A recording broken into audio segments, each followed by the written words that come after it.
Dear colleagues and readers, my name is Leonardo Mancini, and I'm a PhD student from University of L'Aquila. I'm the first author of this article about soft tissue augmentation with two types of collagen membranes around implants.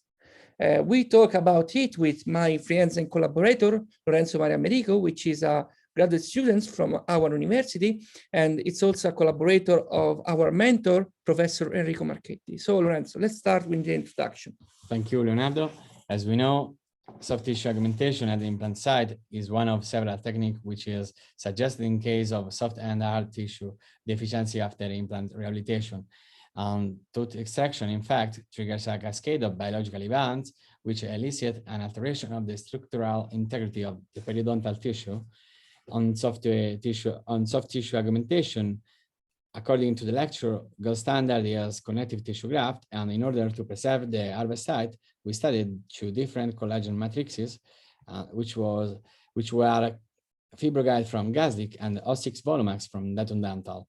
The aims of our manuscript were to study the stability in long follow-up period of these matrices, the resorption of the matrices, and soft tissue remodeling, and the patient aesthetic evaluation.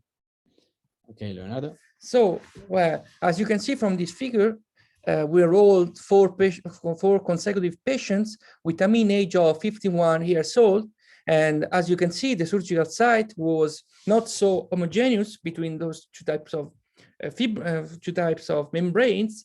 And as you can see, we have also an heterogeneity for the ages, but at the same time, we had good and healthy patients.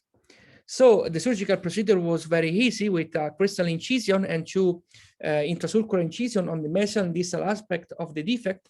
Then after the implant site preparation, we decided to insert the membrane, Fibroguide or Volumax, depending on the availability, and with two external and internal mattress and a single notch to stabilize the membrane, the graft on the implant, we decided to achieve primary wound healing. The workflow for the digital impression was very easy. We start with an impression at the baseline at 7 days and 3 months.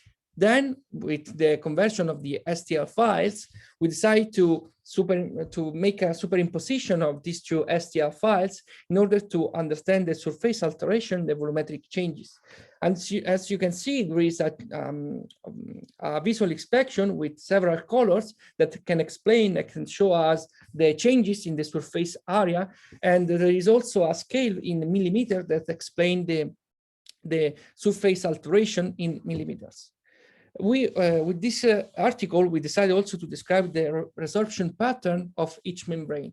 As you can see, for the Fibroguide, that is VCMXA, we have a resorption that starts from the periphery to the center of the membrane.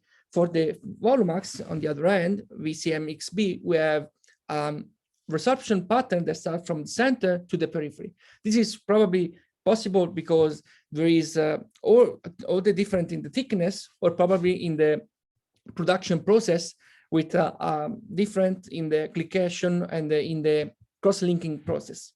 So I invite you to read our article, and I hope it will be fine for you. Thank you.